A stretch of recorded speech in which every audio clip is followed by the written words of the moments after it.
Пятый лесопромышленный форум является не только единственным в России, проводимым на постоянной основе учебным заведением, но и ключевым событием лесного комплекса Дальнего Востока.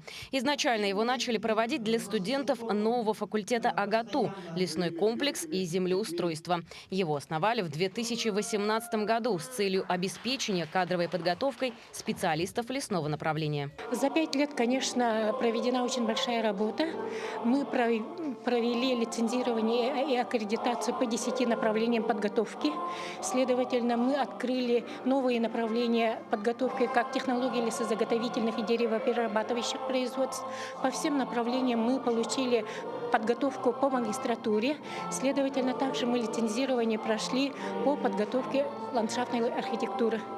Каждый год форум знакомит представителей органов власти и лесопромышленного бизнеса региона с современной спецтехникой, оборудованием и технологиями для лесозаготовки, деревообработки и лесовосстановления. Помимо этого, мероприятие является площадкой для обсуждения актуальных проблем отрасли и перспектив развития лесного комплекса Дальнего Востока.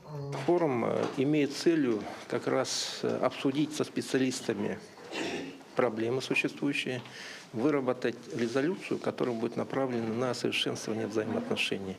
А здесь присутствуют специалисты российского уровня, международных, других стран специалисты, республиканские специалисты, которые понимают все взаимоотношения в лесном комплексе Республики Саха-Якутия, имеют очень хорошие предложения. Со своими докладами выступили около 16 представителей лесопромышленных предприятий, представители профильных органов власти и государственных организаций Якутии. Тема моего доклада профильная, касается лесопромышленности, это формирование лесных деклараций. Наше программное обеспечение как раз это позволяет. И вот в рамках доклада я хочу рассказать о нашем решении, его преимуществах и пользы для региона Якутия.